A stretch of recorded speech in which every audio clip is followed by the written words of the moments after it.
ठीक है, तो अपन शुरुआत से शुरू करते हैं, बेसिक इंफॉर्मेशन से, है ना।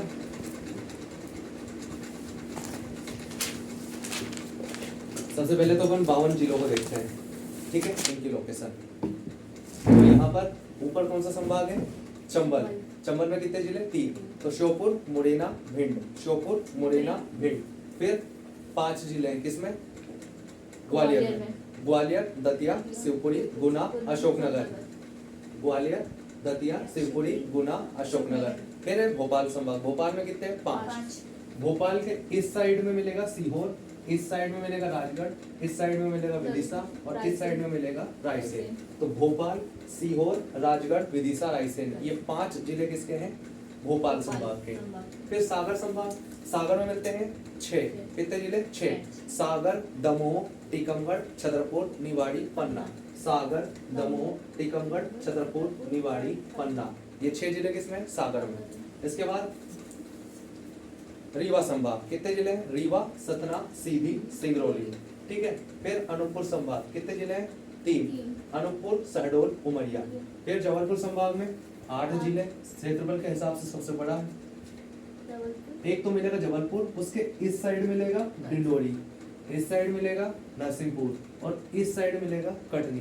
तो जबलपुर, मंडला, नरसिंहपुर, कटनी। और यहाँ पर नीचे बड़े बड़े बालाघाट, सिवनी, छिंदवाड़ा, बालाघाट, सिवनी, छिंदवाड़ा, 1 बज गए डिंडोरी, ठीक है ना। फिर नर्मदापुरम में 3, होशंगाबाद, हरदा और बैतूल। होशंगाबाद, हरदा और बैतूल। इंदौर में मिलेंगे 8। इंदौर में कितने मिलेंगे? 8। लेकिन इंदौर के आसपास 4 है। इंदौर के राइट साइड में कौन है? देवास, लेकिन ये इंदौर संभाग में नहीं आता। इंदौर के लेफ्ट साइड में कौन है? धार, ये इंदौर संभाग में आता है। इंदौर के नॉर्थ में कौन है? उज्जैन, वो इंदौर संभाग में नहीं आता। लेकिन इंदौर के साउथ में है खरगोन। तो इंदौर सिर्फ 4 ही के साथ सीमा बनाता है। कौन कौन सा? देवास, धार, उज्जैन, खरगोन। अब इंदौर में कौन कौन से आते हैं? तो इंदौर में आएगा इंदौर, देवास नहीं आएगा, धार आएगा, खरगोन आएगा, खंडवा आएगा, बुरहानपुर आएगा, बड़वानी आएगा, झाबुआ आएगा और अलीराजपुर आएगा। ये 8 जिले आते हैं इंदौर संभाग में। उज्जैन संभाग में 7 जिले आते हैं। कौन कौन से? एक तो ये नीमच, मंदसौर, रतलाम, 3 हो गए। उज्जैन, देवास, आगरमालवा और शाजापुर। तो कौन कौन से थे? श्योपुर, मुरैना, भिंड, ग्वालियर, दतिया, शिवपुरी, गुना, अशोकनगर, भोपाल, सीहोर, राजगढ़, विदिशा, रायसेन, सागर, दमोह, टीकमगढ़, छतरपुर, निवाड़ी, पन्ना, रीवा, सतना, सीधी, सिंगरौली, अनूपपुर, शहडोल, उमरिया, डिंडोरी, जबलपुर, मंडला, नरसिंहपुर, कटनी, बालाघाट, सिवनी, छिंदवाड़ा, होशंगाबाद, हरदा, बैतूल, इंदौर, देवास, धार, उज्जैन, खरगोन, खंडवा, बुरहानपुर, बड़वानी, झाबुआ, अलीराजपुर, नीमच, मंदसौर, रतलाम, आगरमालवा और शाजापुर। ये पूरे कितने जिले हो गए? 52 जिले। और संभाग कितने हो गए? 10। संभाग कौन कौन से? सबसे नॉर्थ में चंबल, उसके नीचे ग्वालियर। तो चंबल, ग्वालियर, भोपाल, ठीक ना। चंबल, ग्वालियर, भोपाल, ये एक के ऊपर एक। चंबल, ग्वालियर, भोपाल, चंबल, ग्वालियर, भोपाल। फिर सागर, रीवा, सागर, रीवा, सागर, रीवा। फिर शहडोल, जबलपुर, शहडोल, जबलपुर, नर्मदापुरम, इंदौर, उज्जैन, नर्मदापुरम, इंदौर, उज्जैन, नर्मदापुरम, इंदौर, उज्जैन, ठीक है ना। नर्मदापुरम, इंदौर, उज्जैन, ठीक है। तो ये हमारे 52 जिले हो गए। अब 4 प्रमुख नगर हैं। कौन कौन से? जबलपुर है, इंदौर है, भोपाल है, ग्वालियर है। तो इनके पड़ोसी जिलों को देख लेते हैं, ये इंपॉर्टेंट है। तो जबलपुर से कितने? 4। इंदौर से कितने? 4। भोपाल से कितने? 5। और जबलपुर से कितने? 7। जबलपुर एक ऐसा जिला है जिससे सर्वाधिक जिलों की सीमा लगती है, 7। और नरसिंहपुर से भी कितने लगते हैं? 7। तो ये एक प्रमुख जिला है, या संभाग है, संभाग मुख्यालय, जिससे कि 7 जिले टच होते हैं। इसके अलावा बाकी सबसे कम होते हैं। तो ग्वालियर से 4 कौन कौन से? एक तो मुरैना, भिंड, यानी ये गर्दन में है ना, श्योपुर टच नहीं होता उससे, बाकी सारे टच होते हैं। यानी कि मुरैना भी होता है, भिंड भी होता है, दतिया भी होता है, शिवपुरी भी होता है। मुरैना, भिंड, दतिया, शिवपुरी, ये चारों जिले टच होते हैं किससे? ग्वालियर से। इंदौर से कौन कौन से? तो देवास, धार, उज्जैन, खरगोन। भोपाल से 4 जिले तो वही हो गए जो भोपाल के अलावा भोपाल संभाग में है। इंदौर, सॉरी, सीहोर, राजगढ़, विदिशा, रायसेन, और एक और लगता है गुना। गुना टच करता है भोपाल को। और एक हो गया जबलपुर। जबलपुर से कौन कौन से? एक तो यही मंडला, नरसिंहपुर, कटनी, 3 हो गए, मंडला, नरसिंहपुर, कटनी। इसके अलावा उमरिया है, दमोह है और डिंडोरी है। उमरिया, दमोह, डिंडोरी, उमरिया, दमोह, डिंडोरी और सिवनी, 7 जिले हो गए। 3 जिले कौन कौन से? मंडला, नरसिंहपुर, कटनी, उमरिया, दमोह, डिंडोरी और सिवनी। ये 7 जिले हैं जो जबलपुर के साथ सीमा का निर्धारण करते हैं। अब हम क्या देखते हैं? पड़ोसी जिले, पड़ोसी जिले, ठीक है ना। तो राजस्थान के साथ मध्य प्रदेश के कितने जिले? 10 जिले सीमा बनाते हैं। उत्तर प्रदेश के साथ 13 जिले, छत्तीसगढ़ के साथ 7 जिले, महाराष्ट्र के साथ 9 जिले और गुजरात के साथ 2 जिले। यानी सबसे ज्यादा जिलों की संख्या उत्तर प्रदेश के साथ, सबसे लंबी सीमा उत्तर प्रदेश के साथ, सबसे कम जिलों की संख्या गुजरात के साथ, सबसे छोटी सीमा गुजरात के साथ। बाई नंबर देखो या बाई किलोमीटर देखो, दोनों के हिसाब से उत्तर प्रदेश और गुजरात सबसे ज्यादा सबसे कम, ठीक है ना। और 5 ही पड़ोसी हैं, कौन कौन से? ये हो गया अपना राजस्थान, गुजरात, राजस्थान, यूपी, छत्तीसगढ़, महाराष्ट्र। कौन कौन से? Gujarat, Rajasthan, UP, Chhattisgarh, Maharashtra. Gujarat, Rajasthan, UP, Chhattisgarh, Maharashtra. Gujarat, Rajasthan, UP, Chhattisgarh, Maharashtra. Gujarat, Rajasthan, UP, Chhattisgarh, Maharashtra, ठीक है। मध्य प्रदेश के उस पड़ोसी राज्य का नाम बताइए जो क्षेत्रफल की दृष्टि से सबसे बड़ा है। उत्तर प्रदेश। मध्य प्रदेश के उस पड़ोसी राज्य का नाम बताइए जो क्षेत्रफल की दृष्टि से सबसे छोटा है। छत्तीसगढ़। अच्छा, इन 5 में से ठीक है, आ रहा समझ में? तो तुमने को आग क्लिक हो गया ऐसे, ठीक है ना। अब इससे देखते हैं, गुजरात से 2 जिले, झाबुआ, अलीराजपुर, झाबुआ, अलीराजपुर। राजस्थान से 10 जिले, कौन कौन से? एक तो झाबुआ रहेगा, फिर नीमच, मंदसौर, रतलाम, पूरे अपने एक के ऊपर एक, नीमच, मंदसौर, रतलाम, फिर आगर मालवा, फिर राजगढ़, फिर गुना, फिर शिवपुरी, फिर श्योपुर, फिर मुरैना। कौन कौन से? झाबुआ, नीमच, मंदसौर, रतलाम, आगर मालवा, राजगढ़, गुना, शिवपुरी, श्योपुर, मुरैना, गुना, शिवपुरी, श्योपुर, मुरैना, गुना, शिवपुरी, श्योपुर, मुरैना, गुना, शिवपुरी, श्योपुर, मुरैना।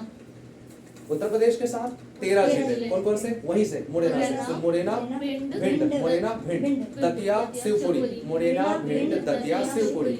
सागर नहीं, कौन सा आएगा? अशोकनगर, फिर सागर, फिर टीकमगढ़, छतरपुर, निवाड़ी, पन्ना, टीकमगढ़, छतरपुर, निवाड़ी, पन्ना, रीवा, सतना, सिंगरौली, रीवा, सतना, सिंगरौली। सीधी नहीं लगता है, ठीक है ना।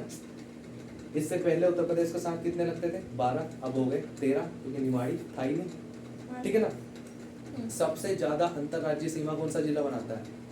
नीमच। सबसे ज्यादा अंतरराज्यीय यानी कि किसी और राज्य के साथ सबसे लंबी सीमा मध्य प्रदेश की जो बनाता है वो नीमच बनाता है, ठीक है ना।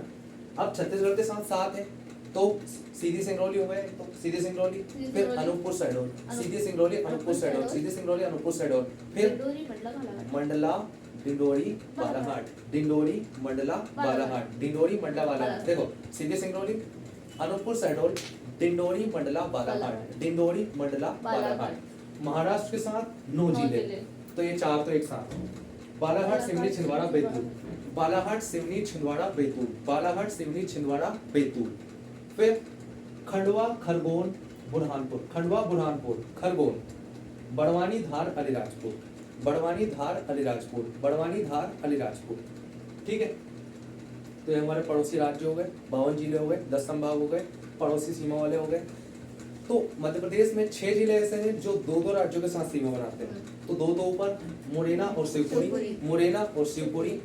2 जिले इधर हो गए, झाबुआ, अलीराजपुर, 2 जिले इधर हो गए, सिंगरौली और बालाघाट, सिंगरौली और बालाघाट, सिंगरौली और बालाघाट। तो कौन कौन से हो गए? मुरैना, शिवपुरी, मुरैना, शिवपुरी, झाबुआ, अलीराजपुर, सिंगरौली, बालाघाट, मुरैना, शिवपुरी, झाबुआ, अलीराजपुर, सिंगरौली, बालाघाट। ये 6 जिले हैं जो कि 2 राज्यों के साथ सीमा बनाते हैं। यानी अगर हम टोटल जोड़े तो 2 और 10 12, 12 और 13 कितने होते हैं? 25, 25 और 7 32, 32 और 9 41, 41 डिस्ट्रिक्ट्स होते हैं टोटल अगर जोड़े तो। लेकिन इनमें से 6 ऐसे हैं जो 2-2 बार टच हो गए, तो अगर 41 में से 6 माइनस कर देंगे तो कितने बचेंगे? 35। यानी 35 जिले ऐसे हैं जो किसी और राज्य के साथ सीमा बनाते हैं। बाकी 52 में से अगर 35 घटा देंगे तो बचे 17। तो 17 जिले ऐसे हैं जो कि किसी और राज्य के साथ सीमा नहीं बनाते हैं। अब ये 17 कौन कौन से हैं? तो एक तो इंदौर के आसपास के 4, इंदौर, फिर देवास, धार, उज्जैन, खरगोन छोड़ दो, खरगोन को छोड़ दो, बाकी 3 है। कौन कौन से? इंदौर, देवास, धार, उज्जैन, 4 यहाँ हो गए। इंदौर, देवास, धार, उज्जैन, 4 यहाँ हो गए।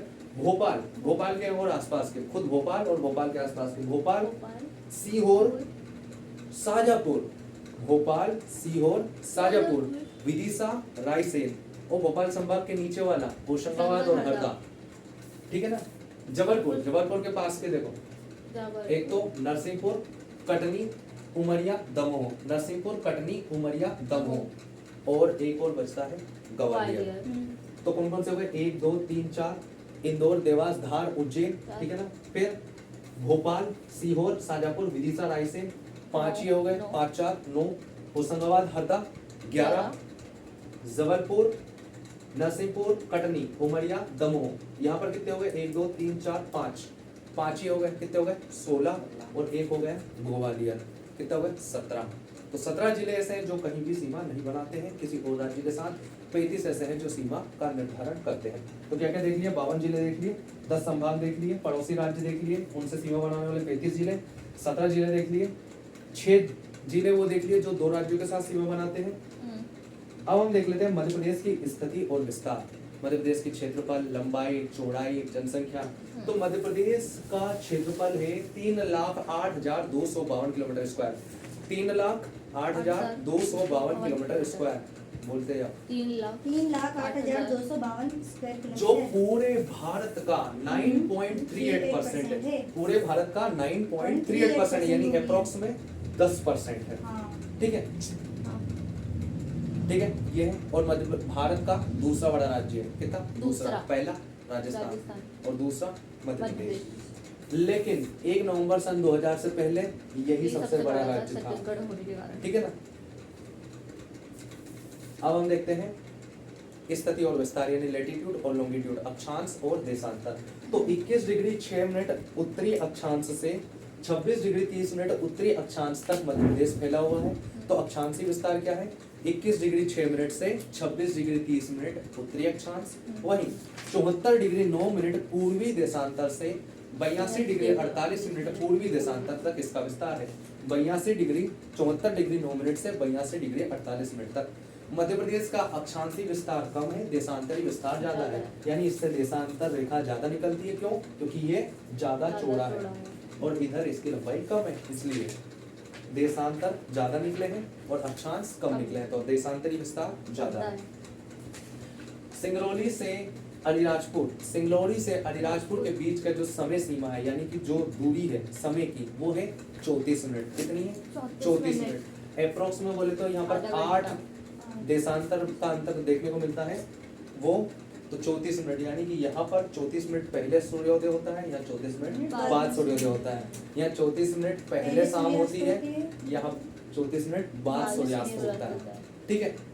अगर यहाँ 7:30 बजे होंगे तो यहाँ 8 बजे नहीं 7 बजेगा, आधे घंटे। सूर्यास्त बोल रहा है ना। अगर यहाँ 7:30 बजे तो यहाँ पर 8 बजे 7 बजेगा।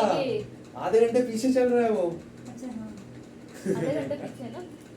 जो भी होगा। अच्छा, मध्य प्रदेश का सबसे उत्तरी जिला मुरैना, मुरैना, दक्षिणी बुरहानपुर, बुरहानपुर, पूर्वी अलीराजपुर, अलीराजपुर। सिंगरौली। नहीं, पूर्वी हाँ। सिंगरौली और पश्चिमी तो अलीराजपुर। मुरैना, बुरहानपुर, सिंगरौली, अलीराजपुर। मुरैना, बुरहानपुर, सिंगरौली, अलीराजपुर। ठीक है। अब क्या देखना है अपने को? क्षेत्रफल हो गया, लंबाई हो गया, चौड़ाई हो गया, देशांतर हो गया, जनसंख्या। मध्य प्रदेश की जनसंख्या है 7,26,26,809, 7,26,26,809, जो कि पूरे भारत की 5.99% है, यानी कि 5.99%। अप्रोक्स में बोले तो 6%। पूरे भारत की 6%। 121 करोड़ का परसेंट निकालेंगे 7,26,26,809 का, तो वो निकलेगा 6%। कितना? 6%। और जनसंख्या के हिसाब से भारत का मध्य प्रदेश अभी वर्तमान में 5वां बड़ा राज्य है, लेकिन 2011 के हिसाब से 6वां, क्योंकि तेलंगाना 2014 में अलग हो गया। 5वें पे आंध्र प्रदेश था, लेकिन अब हो गया एमपी, मध्य प्रदेश। लेकिन 2011 के हिसाब से अभी भी छठवें नंबर पे, नंबर पे। 2011 के हिसाब से देखेंगे तो, ठीक है ना। हाँ। अब सबसे बड़ा और सबसे छोटा देख लेते हैं। तो पहले संभाग, संभाग। बड़े बड़े देखेंगे, संभाग को, जिले को और तहसील को, तीन चीजों को देखेंगे।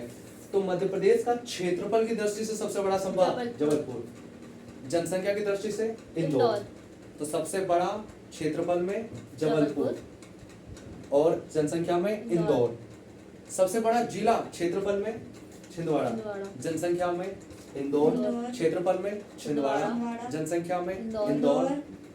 तहसील, क्षेत्रफल में सबसे बड़ी मंडला, मंडला। क्षेत्रफल में मंडला, मंडला। जनसंख्या में इंदौर, इंदौर। जनसंख्या में इंदौर। इंदौर। चाहे तहसील हो, संभाग हो, जिला हो, शहर हो, कुछ भी हो, इंदौर। जनसंख्या में इंदौर सबसे ज्यादा इंदौर इंदौर। में है, ठीक है ना। अपन ने आगे बढ़ी है यहाँ पर।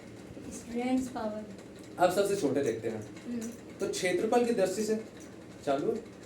क्षेत्रफल की दृष्टि से सबसे छोटा जिला, सबसे छोटा संभाग शहडोल, शहडोल संभाग। और जनसंख्या में भी शहडोल शहडोल। संभाग। जिला देखेंगे तो सबसे छोटा दोनों कैटेगरी में निवाड़ी। निवाड़ी। और अगर तहसील देखेंगे तो सबसे छोटी क्षेत्रफल में मिलेगी अजयगढ़ पन्ना। अजयगढ़ का किला भी है, राजा अमन द्वारा बनवाया गया था पन्ना अमन में, पैलेस भी वहीं, हाँ। ठीक है ना। और सबसे छोटी तहसील जनसंख्या में भिंड की रौन, भिंड की रौन। रौन। और भिंड की गोहद में क्या होता है?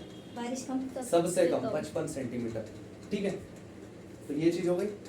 अच्छा, यहाँ की निवाड़ी सबसे नया जिला है तो इसके बारे में जान लेते हैं। तो कब बना? 1 अक्टूबर 2018 को बना। 3 तहसीलें हैं, निवाड़ी, प्रतिपुर और ओरछा। निवाड़ी, प्रतिपुर, ओरछा। जनसंख्या कितनी है? लगभग 4 लाख। लगभग क्षेत्रफल है 1318 kilometre square. 1318 kilometre square Niwari का क्षेत्रफल है, ठीक है ना। सबसे छोटा है। 13-18। अब हम 5 सबसे बड़े जिले और 5 सबसे छोटे जिले देख लेते हैं बाय एरिया। तो सबसे बड़ा जिला है छिंदवाड़ा, 11,800 किलोमीटर स्क्वायर के साथ। 11,800 किलोमीटर स्क्वायर के साथ छिंदवाड़ा सबसे बड़ा जिला है। दूसरे नंबर पे कहीं कहीं सागर मिलेगा, कहीं कहीं शिवपुरी मिलेगा। तो दूसरे और तीसरे में कंफ्यूजन है। दूसरे पे या तो ये मिलेगा या ये मिलेगा, अभी ये मान के चलते हैं। तो छिंदवाड़ा, सागर, शिवपुरी, छिंदवाड़ा, सागर, शिवपुरी, बैतूल, बालाघाट, 5 बड़े जिले हो गए। छिंदवाड़ा, सागर, शिवपुरी, बैतूल, बालाघाट। छिंदवाड़ा, सागर, शिवपुरी, बैतूल, बालाघाट। 5 सबसे छोटे जिले कौन से?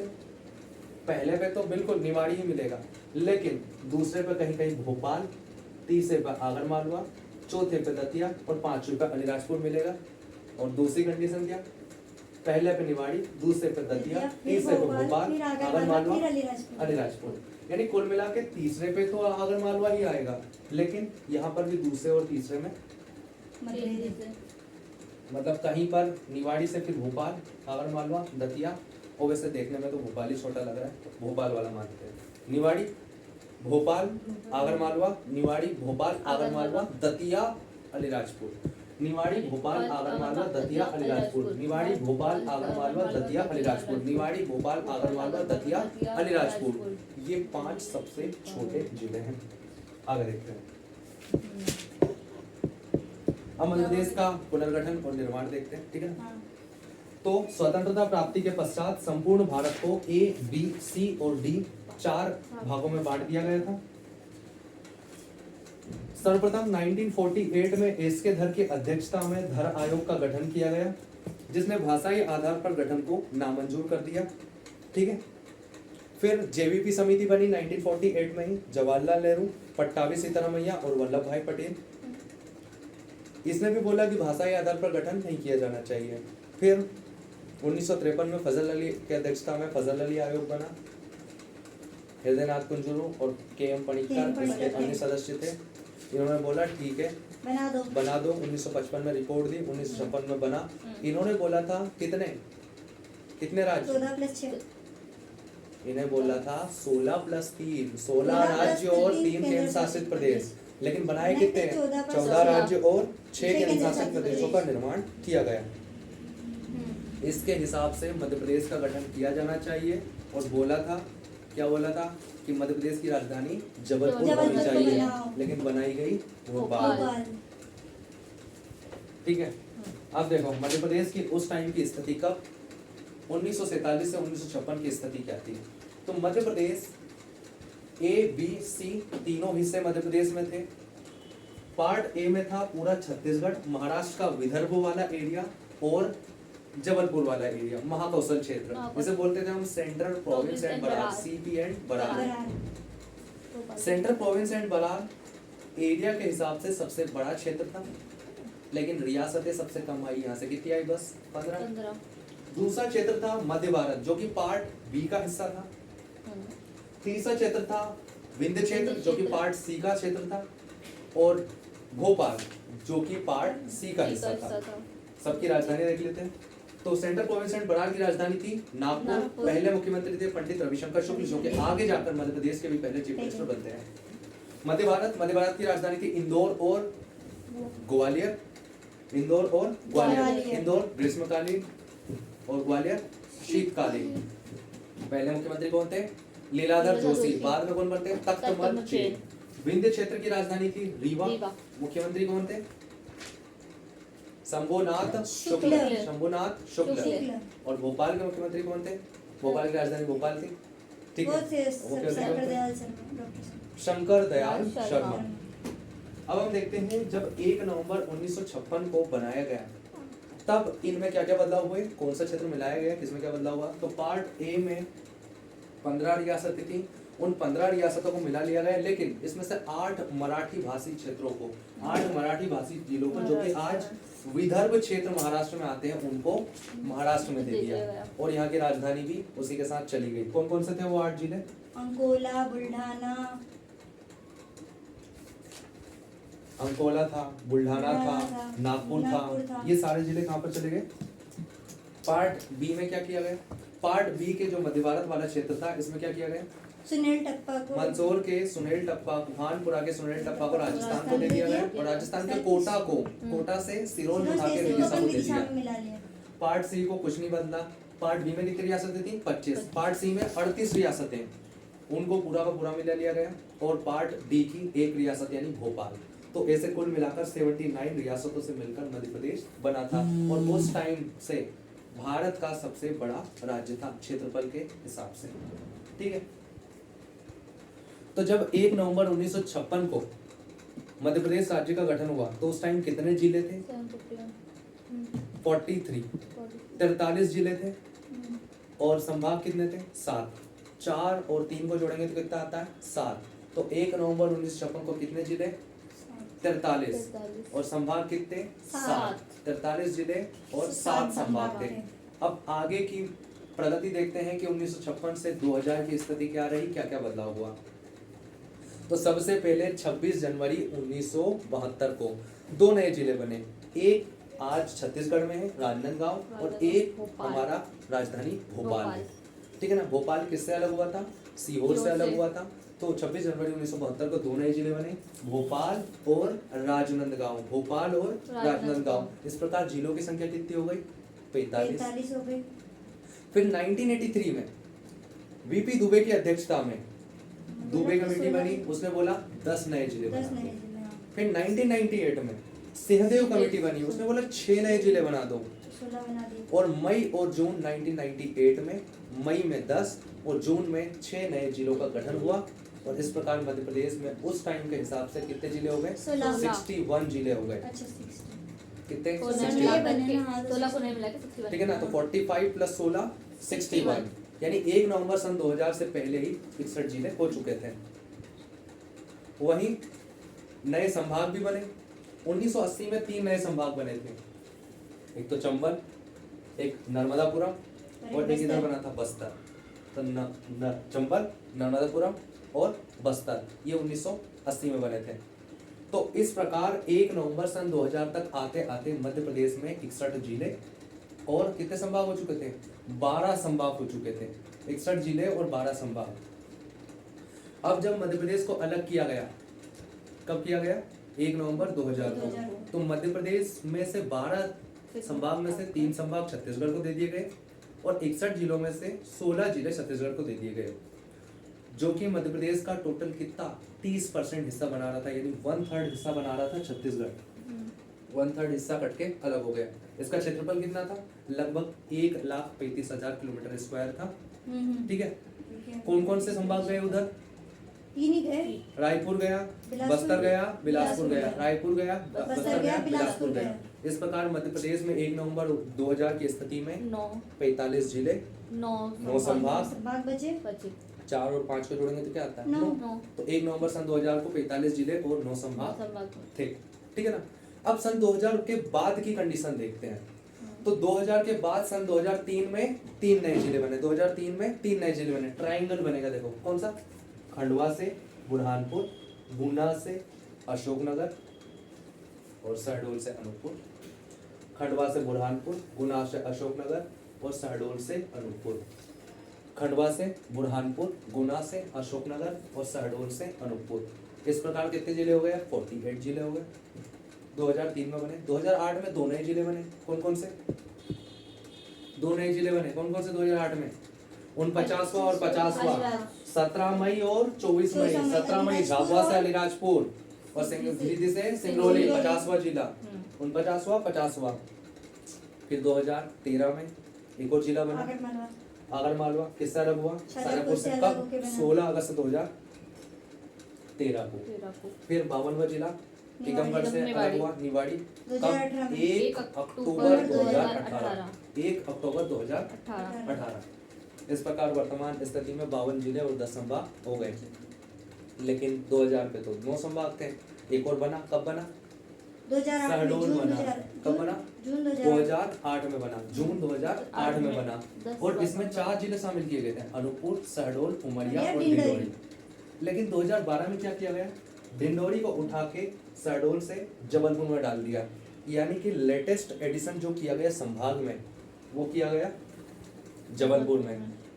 जबलपुर में 2012 से पहले 7 जिले थे, अब कितने हैं? 8 जिले हैं। शहडोल में 4 जिले थे, अब कितने हैं? 3 जिले हैं। कितने हैं? 3 जिले। तो मध्य प्रदेश में 3 संभाग है जिनमें 3 जिले हैं। चंबल, नर्मदापुरम और शहडोल। ठीक है ना। चंबल, नर्मदापुरम और शहडोल। इसके बाद कुछ और देखना। हाँ, 2008 में ही होशंगाबाद का नाम बदल के नर्मदापुरम कर दिया गया था। कब? अगस्त 2008 में। कब? अगस्त 2008 में। और होशंगाबाद शहर का नाम कब बदला गया? अभी नर्मदा जयंती पे 7 फरवरी 2022 को। 7 फरवरी 2022 को। 7 फरवरी 2022 को। ठीक है। चलो, और कुछ छूटा क्या? कुछ छूटा क्या? नहीं हो गया कंप्लीट। नहीं छूटा ना? नहीं। मध्य प्रदेश का भौगोलिक विभाजन देखें तो मध्य प्रदेश को मुख्य रूप से 3 भौगोलिक क्षेत्रों में बांटा गया है। कौन कौन से? मध्य उच्च क्षेत्र, सतपुड़ा मेकाल क्षेत्र, पूर्वी पठार। मध्य उच्च क्षेत्र, सतपुड़ा मेकाल क्षेत्र, पूर्वी पठार। मध्य उच्च क्षेत्र में 5 क्षेत्र आते हैं। खुद मालवा, नर्मदा सोन घाटी, मध्य भारत, रीवा पन्ना, बुंदेलखंड। ये 5 क्षेत्र आते हैं। 5 प्राकृतिक विभाग मध्य उच्च क्षेत्र में। सतपुड़ा मेकाल क्षेत्र में सतपुड़ा मेकाल आता है। पूर्वी पठार में बघेलखंड का पठार आता है। कौन सा? बघेलखंड का पठार। तो एक एक करके देखते हैं। तो टोटल कितने प्राकृतिक विभाग हो गए? 7। विभाजन के पहले कितने थे? 9। अभी कितने हो गए? 7। कौन कौन से? क्षेत्रफल के हिसाब से देखते हैं। मालवा, नर्मदा, सतपुड़ा, एक के ऊपर एक। मालवा, नर्मदा, सतपुड़ा। फिर मध्य भारत, रीवा पन्ना, बुंदेलखंड, बघेलखंड। मालवा, नर्मदा, सतपुड़ा, मालवा, नर्मदा, सतपुड़ा, मध्य भारत, रीवा पन्ना, बुंदेलखंड, बघेलखंड, बुंदेलखंड, बघेलखंड। मालवा, नर्मदा, सतपुड़ा, मालवा, नर्मदा, सतपुड़ा, मध्य भारत, रीवा पन्ना, बुंदेलखंड, बघेलखंड। रीवा पन्ना का एक और नाम क्या है? विंध्य का कगारी प्रदेश। विंध्य का कगारी प्रदेश और स्कार्लैंड। स्कार्लैंड। ठीक है ना। ये रीवा पन्ना का है। ठीक है ना। अब इनका प्रतिशत और इनका क्षेत्रफल देख लेते हैं। हाँ। तो मालवा सबसे बड़ा प्राकृतिक विभाग है। 28%। कितना? 28.6% भाग पे फैला हुआ है। 3,08,252 किलोमीटर स्क्वायर में से 28.6% भाग पे फैला हुआ है। क्षेत्रफल कितना है? 88,222 किलोमीटर स्क्वायर। 88,222 kilometre square. दूसरा है नर्मदा सोन वैली। 26। नर्मदा सोन वैली का क्षेत्रफल कितना है? लगभग 86,000 किलोमीटर स्क्वायर है और 26% भाग पे फैला हुआ है। कितने? 26% भाग पे फैला हुआ है। सतपुड़ा मैकाल क्षेत्र कितने भाग पे फैला हुआ है? 11% पे। मध्य भारत का पठार 10.7% पे। 7 वहीं अगर देखें 7 रीवा पन्ना तो 10.3%। बुंदेलखंड अगर देखें तो 7.7% और बघेलखंड 7%। 7%। ठीक है ना, तो ये बढ़ते क्रम में हो गए अपने। अब अपन देखते हैं हर एक क्षेत्र की सबसे ऊंची चोटी। हाँ तो मालवा के पठार की सबसे ऊंची चोटी है सिगार की सिगार। चोटी 881 मीटर। सिगार की चोटी 881 मीटर। कहाँ है? इंदौर में। दूसरी सबसे ऊंची चोटी जानाबाव की 854 मीटर। वही तीसरी सबसे ऊंची चोटी धजरी। क्या है? धजरी। कहाँ है? 810 इंदौर मीटर। में। सतपुड़ा की सबसे ऊंची चोटी धूपगढ़, जो कि मध्य प्रदेश की भी सबसे ऊंची चोटी है, 1350 मीटर, होशंगाबाद में पंचमढ़ी में स्थित है। ठीक है। दूसरी सबसे ऊंची चोटी जो कि मध्य प्रदेश की भी दूसरी सबसे ऊंची चोटी है, अमरकंटक। चोरागढ़ पंचमढ़ी। अच्छा चोरागढ़ पंचमढ़ी। क्या है? 1326 मीटर। 1326 मीटर। ठीक है। और एक अमरकंटक 1067 मीटर, ये भी 1067 सतपुड़ा की ही एक प्रमुख चोटी है। 1067 मीटर। मध्य भारत में कोई प्रमुख नहीं है। नर्मदा सोन वैली की खास बात क्या है कि ये मध्य प्रदेश का सबसे निचला स्थान है। ये समुद्र तल से मात्र 300 मीटर ऊंचाई पे है। रीवा पन्ना की सबसे ऊंची चोटी है सद्भावना शिखर, गुडविल चोटी या कालूमार चोटी। सद्भावना शिखर, गुडविल चोटी या कालूमार चोटी कहाँ पर है? दमोह के संग्रामपुर में 752 मीटर। संग्रामपुर में 752 मीटर। बुंदेलखंड की सबसे ऊंची चोटी कौन सी है? सिद्ध बाबा। कहाँ पर है? दतिया के भांडेर में सिद्ध बाबा। कितने मीटर? 1172 मीटर। 1172 मीटर। ठीक है। वहीं बघेलखंड ये सबसे छोटा भाग है। ठीक है। और इनके बारे में बहुत कुछ अपन अलग अलग जगह अलग अलग पढ़ेंगे। नदियों में नदियां पढ़ लेंगे, मिट्टी में मिट्टी पढ़ लेंगे, जलवायु में जलवायु पढ़ लेंगे। तो अपने को यहाँ पर पढ़ने की जरूरत है नहीं। प्रमुख रूप से हमें यहाँ पर सिर्फ परसेंट याद रखना है और उनकी सबसे ऊंची चोटी याद रखना है। ठीक है। वो तो फिर सारी चीजें खिचड़ी करके एक जगह रख दी। ठीक है ना। चलो अब अपन पढ़ते हैं मध्य प्रदेश के पर्वत। तो 2 प्रमुख पर्वत है मध्य प्रदेश में बस। एक तो है विंध्याचल और दूसरा है सतपुड़ा। राष्ट्रगान में कौन आता है? विंध्याचल सा भाल नर्मदा का। कौन सा? विंध्य हिमालय यमुना गंगा। विंध्याचल सा भाल तरंग। वो तो सुक्का दाता किसने लिखा? महेश श्रीवास्तव ने। और संगीतकार आदेश श्रीवास्तव। गायक किसने? शांतनु मुखर्जी ने। ठीक है ना। तो अब हम देखते हैं पर्वत। तो विंध्याचल नर्मदा के उत्तर में है। विंध्याचल नर्मदा के उत्तर में और मालवा के दक्षिण में। ठीक है ना। वहीं सतपुड़ा ताप्ती के उत्तर में और नर्मदा के दक्षिण में, यानी सतपुड़ा 2 नदियों के बीच में है, नर्मदा और ताप्ती। सतपुड़ा और विंध्याचल नर्मदा के उत्तर में और मालवा के दक्षिण में। यहाँ तक तो इसको हम सागर दमोह तक तो विंध्याचल ही बोलते हैं। ये एक अपशिष्ट पर्वत है, यानी कि ये कटा फिटा है, बिल्कुल अपने को सीक्वेंस में देखने को नहीं मिलेगा, कहीं कहीं पर गैप में मिलेगा। तो विंध्याचल पर्वत दमोह में तो प्लेन यहाँ तक तो विंध्याचल ही बोलते हैं। लेकिन फिर ये जो कटनी साइड इधर निकल गया पूरा, जिसे बोलते थे हम केमूर। क्या बोलते हैं? केमूर। जबकि एक जो ऊपर निकल गया बुंदेलखंड रीजन में, उसे बोलते हैं भांडेर। तो केमूर और भांडेर, केमूर और भांडेर किसके 2 भाग हैं? विंध्याचल के। केमूर किसके, किन 2 नदियों का जल विभाजन का कार्य करता है? सोन और यमुना। सोन और यमुना। ठीक है। वही दक्षिण में है सतपुड़ा। सतपुड़ा को भी हम सतपुड़ा ही बोलते हैं यहाँ तक। लेकिन बाद में फिर यहाँ पर होशंगाबाद, छिंदवाड़ा, बैतूल में जो फैला हुआ है उसे बोलते हैं हम महादेव श्रेणी। क्या बोलते हैं? महादेव श्रेणी। और जो इधर फैला हुआ है बघेलखंड एरिया में, उसे क्या बोलते हैं हम? मैकाल। तो महादेव मैकाल। महादेव मैकाल किसके 2 भाग हैं? सतपुड़ा के। विंध्याचल की सबसे ऊंची चोटी ये बड़वानी की साइड। विंध्याचल की सबसे ऊंची चोटी, विंध्याचल की सबसे ऊंची चोटी, विंध्याचल की सबसे ऊंची चोटी, सिगार की चोटी 881 मीटर। कहीं कहीं मिल जाएगा सद्भावना शिखर 752 मीटर। ठीक है ना। सतपुड़ा की सबसे ऊंची चोटी जो कि मध्य प्रदेश की सबसे ऊंची चोटी है धूपगढ़ 1350 मीटर। इसके अलावा मैकाल की सबसे ऊंची चोटी पूछे तो अमरकंटक 1067 मीटर। महादेव की सबसे ऊंची पूछे तो धूपगढ़। धूपगढ़। सतपुड़ा की पूछे तो धूपगढ़। धूपगढ़। मध्य प्रदेश की पूछे तो धूपगढ़। धूपगढ़। धूपगढ़। सतपुड़ा मैकाल क्षेत्र की धूपगढ़। धूपगढ़। ठीक है ना। या मध्य प्रदेश के दक्षिण में स्थित सबसे ऊंची चोटी धूपगढ़। धूपगढ़। कुछ भी पूछे सारा धूपगढ़ है। ठीक है ना। और कुछ याद रखना, कुछ याद नहीं रखना। यहाँ पर कुछ, यहाँ पर अजंता हिल्स आ जाती है, यहाँ पर बड़वानी की पहाड़ियाँ भी हैं इधर बड़वानी में। ठीक है ना। बड़वानी, राजपिपलिया, ग्वालियर, वो सब एक ही उधर। ठीक है। अब खास बात क्या है कि जो केमूर है ये किसके लिए प्रसिद्ध है? सीमेंट उत्पादन हाँ, के लिए। केमूर कटनी। केमूर सीमेंट प्लस कोयला, सीमेंट प्लस कोयला के लिए फेमस है। भांडेर किसके लिए फेमस है? हीरा। पन्ना डायमंड। हीरा, भांडेर हीरा। हीरा, केमूर सीमेंट सीमेंट। और केमूर, कोयला। कोयला। ठीक है ना। हीरा। चलो देखो क्या दे रखा है इन्होंने।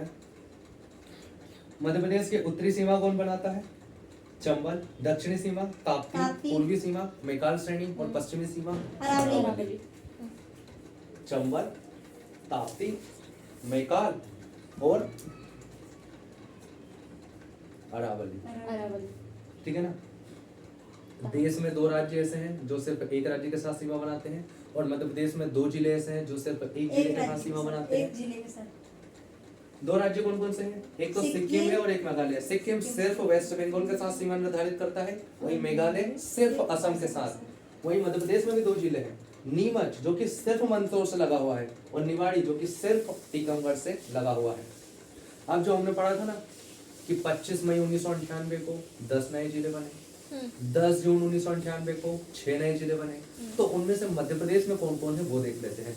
तो जब 10 जिले बने थे 25 मई 1998 को, उनमें से 4 जिले एमपी में हैं। कितने? 4। कौन कौन से हैं?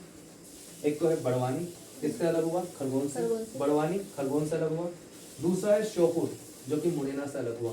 श्योपुर मुरैना से अलग हुआ, बड़वानी खरगोन से अलग हुआ।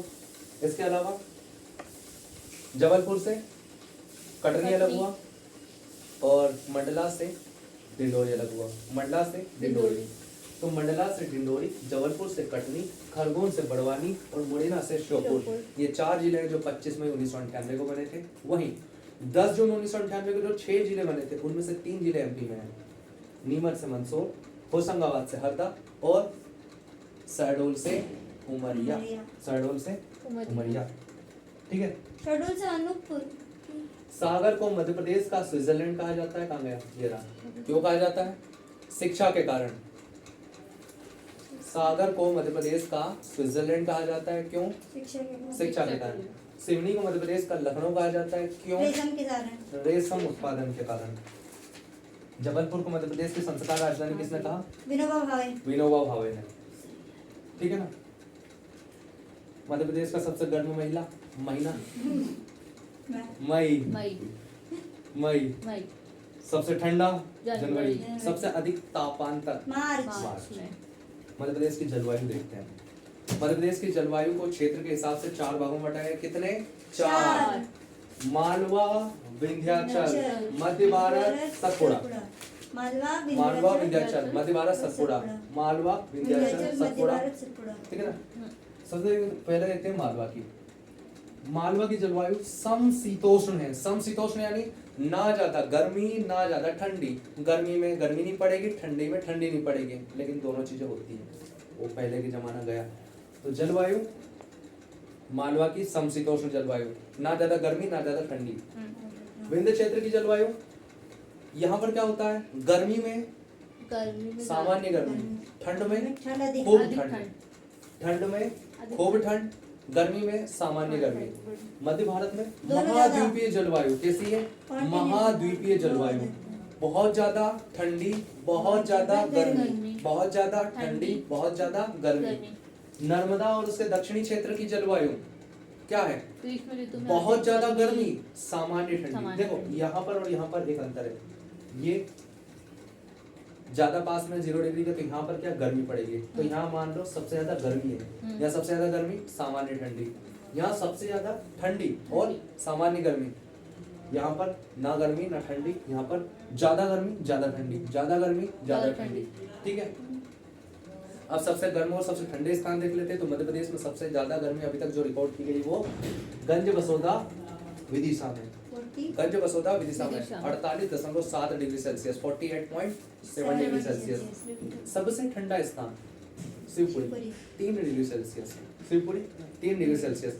सबसे ज्यादा तापांतर यानी सबसे ज्यादा ठंडा और गर्मी कहाँ हुआ है? ग्वालियर। ग्वालियर। सबसे ज्यादा औसत तापमान वाला जिला ग्वालियर। न्यूनतम औसत तापमान वाला कहाँ मिलेगा? पंचमढ़ी होशंगाबाद।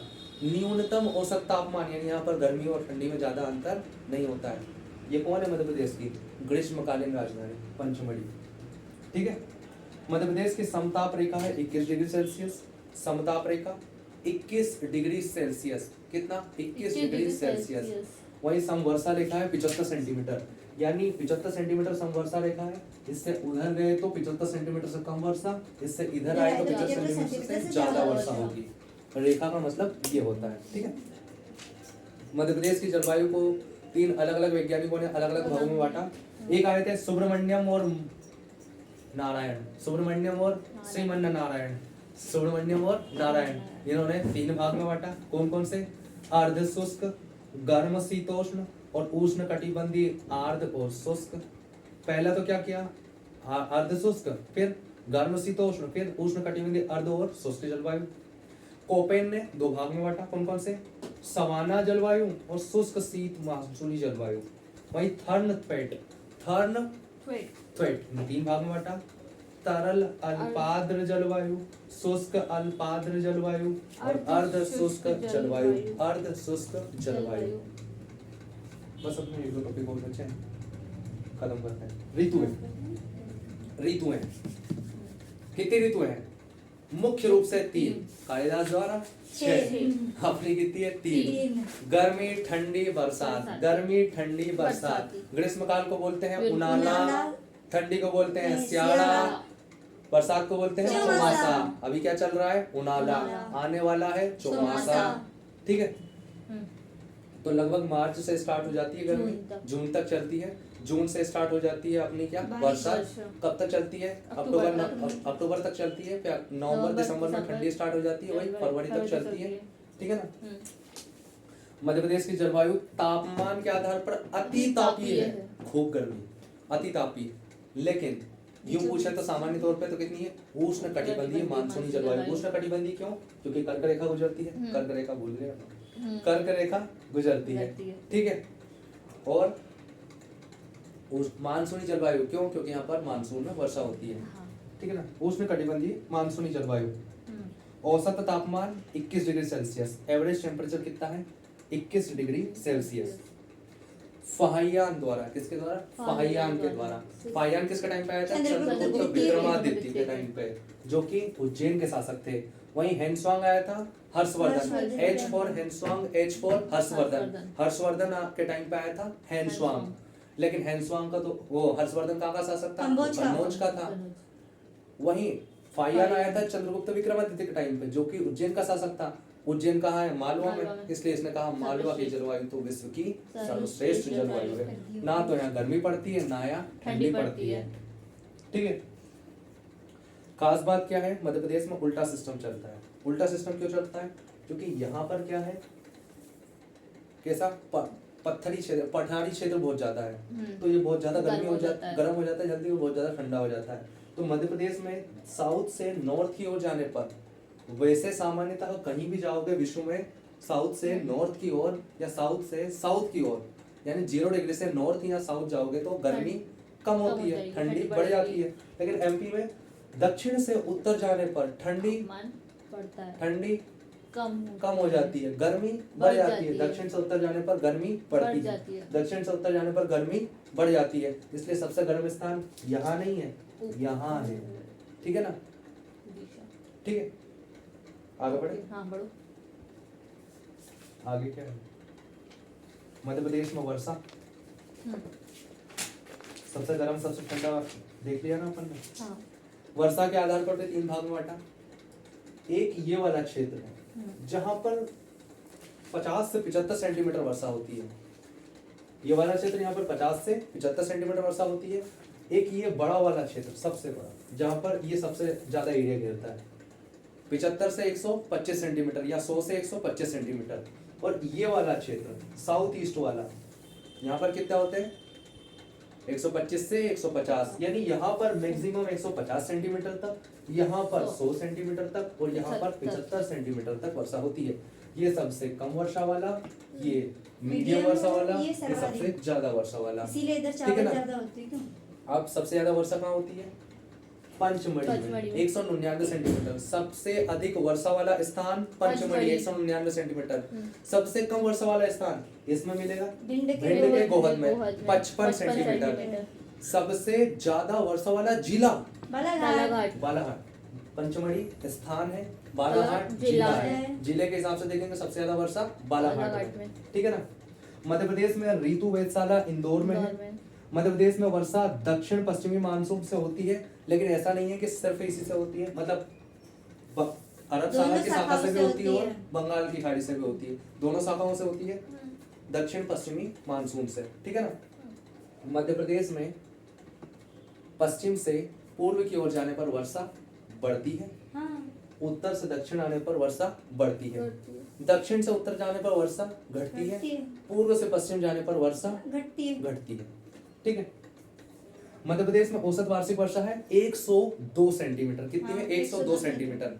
कहीं कहीं पर मिलेगा 112 से 125 सेंटीमीटर, 112 से या मतलब 100 से 125 सेंटीमीटर, तो वो भी अप्रोक्स में, एवरेज में।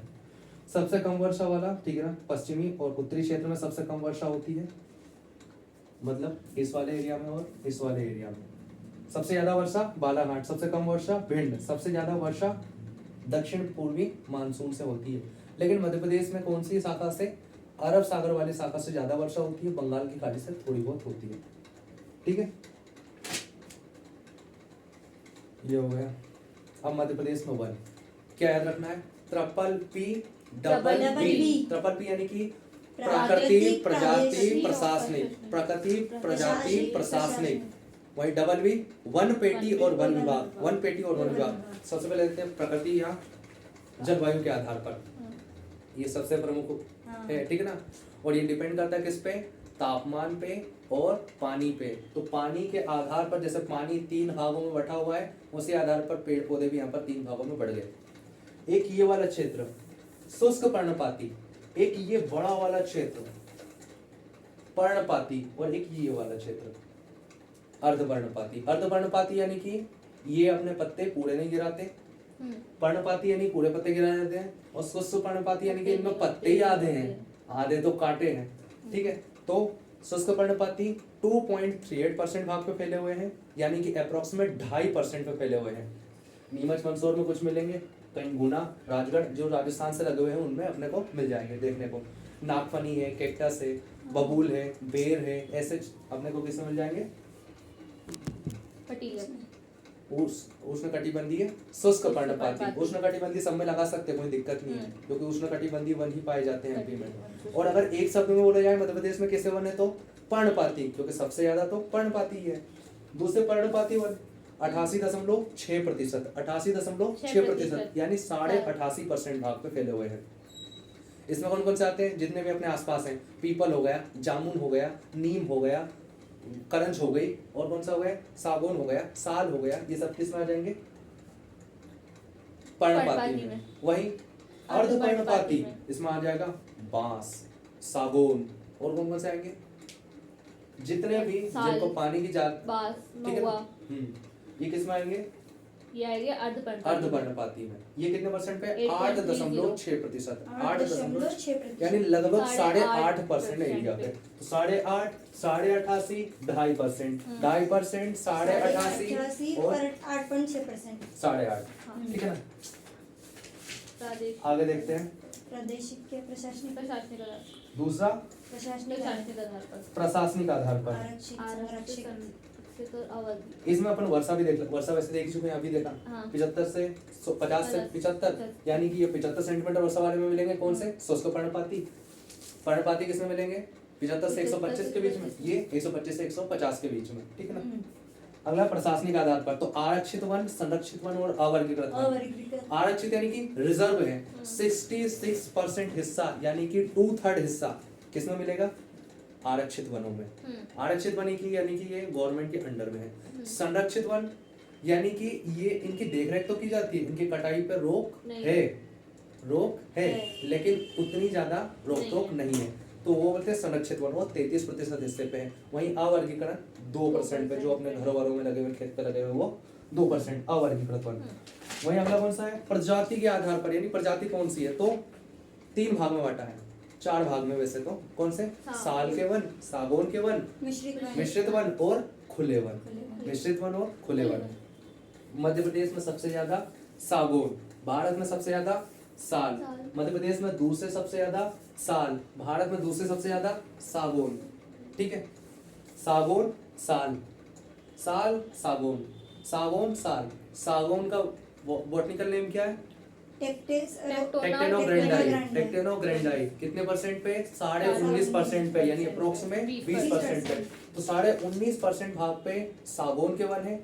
कोई क्षेत्र डिसाइड नहीं है, वैसे इस क्षेत्र में मिलेंगे जहां पर की पर्णपाती वन है, क्योंकि उसके अंतर्गत आता है।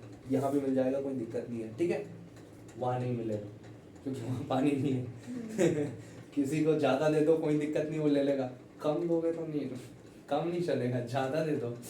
ठीक है, और साल, साल का बॉटनिकल नेम क्या है, shorea robusta. Shorea robusta, shorea robusta. Robusta. ठीक है ना। कितने परसेंट पे, 4%। 4% पे। 4.5%। कितने पे, यानी कि 4.5% पे। ठीक है ना। वहीं अवर्गीकृत वन मतलब मिश्रित वन 58% समथिंग, 60% लगभग 60% और हाँ। खुले वन में 18%। 18%। खुले वन में 18%। सर्वाधिक खुले वन श्योपुर में, श्योपुर में पाए गए। सर्वाधिक सघन वन बालाघाट बालाघाट में। अब ट्रिपल पी हो गया, यानी प्रकृति, प्रजाति प्रशासनिक, और प्रशासनिक। प्रशासनिक। अब देखते हैं डबल बी, यानी वन विभाग और वन पेटी। वन विभाग और वन पेटी। वन विभाग के आधार पर 3 भाग में, कौन कौन से, राजकीय वन, नगरीय वन और निजी वन। राजकीय वन यानी जो स्टेट गवर्नमेंट के अंडर में है, नगरीय वन यानी कि जो पंचायतों के अंडर में है, नगरीय निकायों के अंडर में है, और निजी वन यानी कि जो खुद के अंडर में, लोगों के अंडर में। ठीक है ना। वहीं वन पेटी के आधार पर 3 वन पेटी है, मुरैना शिवपुरी वन पेटी, विंध्याचल वन पेटी और यह सतपुड़ा वन पेटी। कौन कौन सी है, मुरैना शिवपुरी वन पेटी, विंध्याचल वन पेटी और नर्मदा सतपुड़ा वन पेटी। 3 वन पेटियों में बांटा गया है। अब वन रिपोर्ट पढ़ ले, क्यों ना, वन रिपोर्ट दो। टाइम क्या हो रहा है वो देख, पहले सबसे पहले खाना नहीं मिलेगा। 21। रुको मत निकाल, रुको। ये पढ़ लेते हैं पहले, कुछ अदर फैक्ट हैं इससे रिलेटेड। मध्य प्रदेश में कुल क्षेत्रफल का 25.14% और इंडिया में 24.60%। तो कितना है एमपी में, 77,493 स्क्वायर किलोमीटर स्क्वायर में वन है। पर्यावरणीय दृष्टि से 33% वनों का आवश्यक है। मध्य प्रदेश में वनों का राष्ट्रीयकरण करने वाला पहला राज्य है। सर्वप्रथम 1970 में तेंदुपत्ते का राष्ट्रीयकरण किया गया। इसके बाद में साल, सागौन, बांस, साल के बीज, इनका भी राष्ट्रीयकरण किया गया। मध्य प्रदेश में कुल वनों का लगभग 11% नेशनल पार्क और वाइल्ड लाइफ सेंचुरी में है। संपूर्ण भारत का 10.8% वन एमपी में है। मध्य प्रदेश में मुख्य वन संपदा साल, सागौन और बांस मुख्य वन संपदा, और गोंड यानी कि जो छोटे मोटे मिलता है, जैसे कि तेंदुपत्ता, लाख, हर्रा, गोंद और खेर। ठीक है। तेंदुपत्ता के उत्पादन में भारत में पहला स्थान रखता है। लगभग 60% तेंदुपत्ता का उत्पादन कहाँ होता है, एमपी में। तेंदुपत्ता उत्पादक क्षेत्र है भिंड, मुरैना, रतलाम, धार और जबलपुर साइड में अपने को मिलेगा। लाख का उत्पादन मध्य प्रदेश दूसरे स्थान पे है, पहले स्थान पे झारखंड, दूसरे पे एमपी है। मध्य प्रदेश में सबसे ज्यादा कहाँ होता है, उमरिया में। लाख की संरक्षण केंद्र जबलपुर। बांस उत्पादन में अरुणाचल प्रदेश के बाद मध्य प्रदेश का दूसरा स्थान है, और मध्य प्रदेश में सबसे ज्यादा बांस के पेड़ बालाघाट में। मध्य प्रदेश लकड़ी के उत्पादन में 20% का योगदान देता है। मध्य प्रदेश में खेर से कत्था बनाया जाता है, जिसके लिए शिवपुरी और बानमोर, मुरैना का क्षेत्र प्रसिद्ध है। खारमोर प्रजाति के लोग जो है वो खेर को इकट्ठा करते हैं और क्या करते हैं, खेर से कत्था बनाते हैं। मध्य प्रदेश में भिलावा से स्याही बनाई जाती है और पेंट बनाया जाता है। मध्य प्रदेश की पहली वन नीति 1952 में आई थी, वही वर्तमान वन नीति 2005 में है। अनुपात के हिसाब से सबसे ज्यादा वन एमपी में, रेशियो देखा जाए अगर तो कहीं भी। सबसे कम वन दिल्ली में है, वो छोड़ो। मध्य प्रदेश का पहला जैव मंडल आरक्षित क्षेत्र पंचमढ़ी को बनाया गया था 3 मार्च 1999। सतपुड़ा के जंगल जो बोरी के जंगल है उनको भारत के सबसे पुराने जंगल माना जाता है। मड़ई के जंगल होशंगाबाद, सतपुड़ा की राजकुमारी कहा जाता है। सतपुड़ा की रानी पंचमढ़ी, सतपुड़ा की रानी पंचमढ़ी, सतपुड़ा की राजकुमारी मड़ई के जंगल। होशंगाबाद। अश्वगंधा, धृतकुमारी, बेल, लेमन ग्रास आदि मध्य प्रदेश के जंगलों में पाए जाने वाले औषधीय पौधे हैं। कौन कौन से एक बार repeat करें? धृतकुमारी, अश्वगंधा, लेमन ग्रास, ये क्या है? औषधीय पौधे हैं। ठीक है। भारत की पहली वन नीति 1894 में, वर्तमान 2018 में। अब हम कुछ देख लेते हैं, जैसे मध्य प्रदेश के पूरे क्षेत्र को 52 जिलों को 16 वन व्रतों में बांटा गया है। कितने? 16 वन व्रतों में बांटा गया है और 63 वन मंडलों में। 16 वन व्रत और 63 वन मंडल। इनमें सबसे बड़ा वन व्रत कौन सा है? खंडवा। सबसे बड़ा वन व्रत है खंडवा। सबसे बड़ा वन व्रत खंडवा। सबसे छोटा होशंगाबाद। सबसे बड़ा वन व्रत खंडवा, सबसे छोटा वन व्रत होशंगाबाद। सबसे ज्यादा आरक्षित वन आरक्षित वन खंडवा। खंडवा। सबसे ज्यादा आरक्षित वन खंडवा। तो सबसे कम संरक्षित वन खंडवा। खंडवा। सबसे ज्यादा आरक्षित वन खंडवा, सबसे ज्यादा कम संरक्षित वन खंडवा। वहीं अगर देखा जाए सर्वाधिक संरक्षित वन इंदौर, सर्वाधिक संरक्षित वन इंदौर और सबसे कम आरक्षित वन छतरपुर। छतरपुर छतरी। एक बार फिर से क्या है? सबसे बड़ा वन व्रत खंडवा, खंडवा। सबसे छोटा होशंगाबाद, होशंगाबाद। सबसे ज्यादा आरक्षित वन खंडवा, खंडवा। सबसे कम आरक्षित वन छतरपुर, छतरपुर। सबसे ज्यादा संरक्षित वन इंदौर, इंदौर। सबसे कम संरक्षित वन क्योंकि खंडवा। आरक्षित ज्यादा हो गए इसलिए संरक्षित खंडवा। कम। ठीक है ना? ठीक है। और कुछ है? मध्य प्रदेश का पहला फॉरेस्ट कॉलेज मंदसौर। बालाघाट में अच्छा। 1979 में, 1979 में। दूसरा वन महाविद्यालय बैतूल में 1980 में। इसके अलावा वन स्कूल भी है कई जगह, जैसे शिवपुरी में है, अमरकंटक में है, लखनादौन सिवनी में है, गोविंदगढ़ रीवा में है जहाँ पर की आम अनुसंधान केंद्र है। पंचमढ़ी होशंगाबाद में है, झाबुआ में है, ताला उमरिया में है। पंचवन योजना 1976 में लाई गई थी। यहाँ पर इसकी खास बात क्या है कि जिन भी जिलों में 33% से कम वन है वहां पर वनों का 33% पौधे लगाए जाएंगे वहां पर। सामाजिक वानिकी योजना क्या है? 1976 में आई। समाज के लोगों को, एनजीओ को मिलकर पौधे लगाएगी सरकार। वन्य जीव संरक्षण अधिनियम 1972 में, पर्यावरण संरक्षण अधिनियम 1986 में। कुछ अपन वो देख लेते हैं संस्थान, ठीक है ना? तो संस्थान कौन कौन से? अपन ने भोपाल में देखे थे दो देखे थे। हाँ। एक तो मैनेजमेंट और एक क्लाइमेट मैनेजमेंट। Climate। मैनेजमेंट और क्लाइमेट Climate मैनेजमेंट management। यानी कि भारतीय forest वन management। प्रबंधन संस्थान, भारतीय वन प्रबंधन संस्थान भोपाल में है। भारतीय वन प्रबंधन संस्थान भोपाल में है, ठीक है ना? भारतीय वन प्रबंधन संस्थान भोपाल में है। 1982 भारत भवन भी यही है, 1982 में ही बना था। ठीक है। और दूसरा कौन सा है? जलवायु परिवर्तन मतलब कि संस्थान, वो कहाँ पर है? भोपाल में। छिंदवाड़ा में दो है, कौन सा? एक तो ह्यूमन रिसोर्स और फॉरेस्ट्री रिसर्च सेंटर। तो वन अनुसंधान एवं मानव विकास संस्थान, वन मानव विकास, वन अनुसंधान एवं मानव विकास संस्थान छिंदवाड़ा। और एक और है वानिकी अनुसंधान forestry research centre Chhindwara. Jabalpur में मिलेगा 4, जबलपुर में मिलेंगे 4। कौन कौन से? एक तो state forest research centre Jabalpur, state forest research centre Jabalpur, ठीक है ना? कौन सा? राज्य वन अनुसंधान केंद्र। कब बना? 1962। ये 1982, ये 1962, 20 साल पहले, 20 साल बाद 1962। वहीं ट्रॉपिकल फॉरेस्ट रिसर्च सेंटर उसने कैटेगरी वन अनुसंधान केंद्र कहाँ पर है? जबलपुर में, ठीक है ना? वहीं और कौन कौन से यहाँ पर? 2 और बचे हैं। एक तो वन्य जीव एवं फॉरेंसिक स्वास्थ्य केंद्र जबलपुर में, वन्य जीव एवं फॉरेंसिक स्वास्थ्य केंद्र। और राष्ट्रीय वन अनुसंधान संस्थान देहरादून का क्षेत्रीय कार्यालय जबलपुर में है, ठीक है ना? एक बार फिर से रिसर्च सेंटर देख लेते हैं। भोपाल में जलवायु परिवर्तन और फॉरेस्ट मैनेजमेंट। फॉरेस्ट मैनेजमेंट कब बना? 1982 में। छिंदवाड़ा में 2 है, ह्यूमन रिसोर्स डेवलपमेंट, मानव विकास, ठीक है ना? मानव विकास संस्थान और वानिकी अनुसंधान। जबलपुर में 4 है, एक तो राज्य वन अनुसंधान केंद्र 1962 और दूसरा tropical forest research centre Jabalpur. Bharat के वन अनुसंधान केंद्र देहरादून का क्षेत्रीय कार्यालय जबलपुर और फॉरेंसिक और वन्य जीव स्वास्थ्य केंद्र जबलपुर, ठीक है ना? तो यहाँ पर ये खत्म होते हैं, बाकी तो अपन बाद में देखेंगे।